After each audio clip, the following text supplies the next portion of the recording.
동민 여러분 안녕하십니까? 동장입니다. 사상계의 모든 내용을 소개해 드리겠다는 목표를 가지고 영상을 시작하고 있습니다.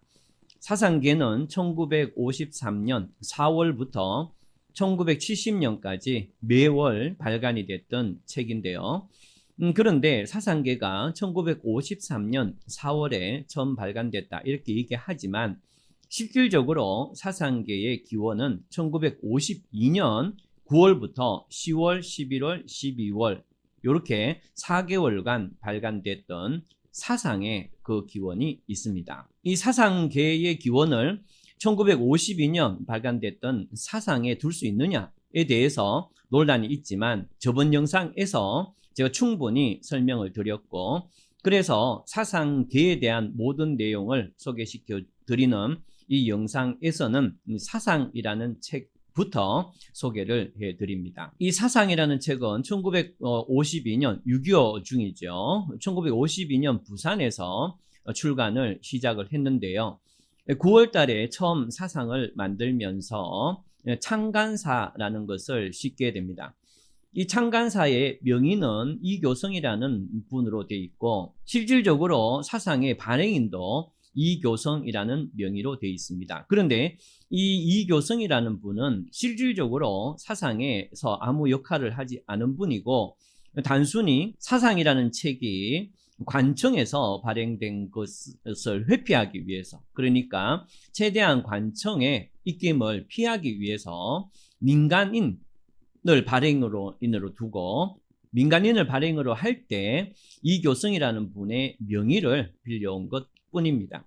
그렇기 때문에 실질적으로 발행한 사람은 장준하가 되고요.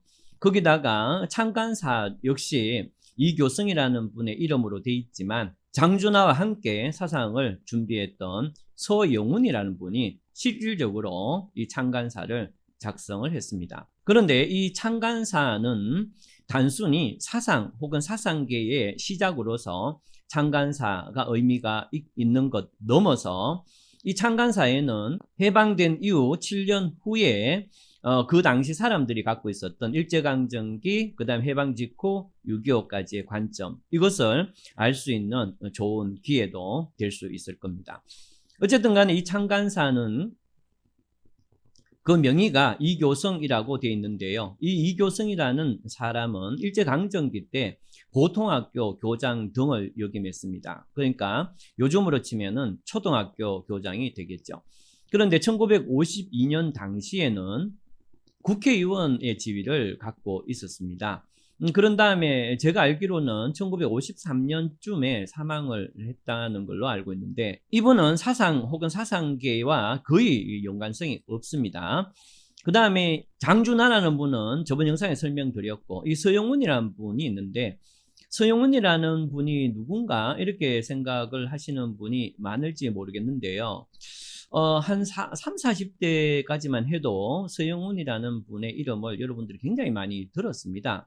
대한적십자 총재를 지낸 분이죠. 돌아가신 지도 얼마 안 됐습니다. 이 서영훈이라는 분은 평안도 출신이고, 그 다음에 해방 이후에 남한으로 내려오신 분인데, 앞에 말씀드렸던 1953년 4월에 발간됐던 사상계는 관여하지 않고 1952년 발간이 됐던 사상에는 큰 기여를 하게 됩니다. 지금 화면에 이분의 양력이 떠 있는데요. 이분은 주로 사상이라는 책이 1952년 12월 때 폐간이 된 이후로는 흥사당과 대한적십자와 관련해서 활동을 계속 이어갔던 분인데요. 어쨌든 간에 지금부터 서영훈이 작성하고 이교성 명의로 발표된 사상의 창간사를 통해서 이 당시 사람들이 우리 민족을 어떻게 봤는지부터 읽어보도록 하겠습니다.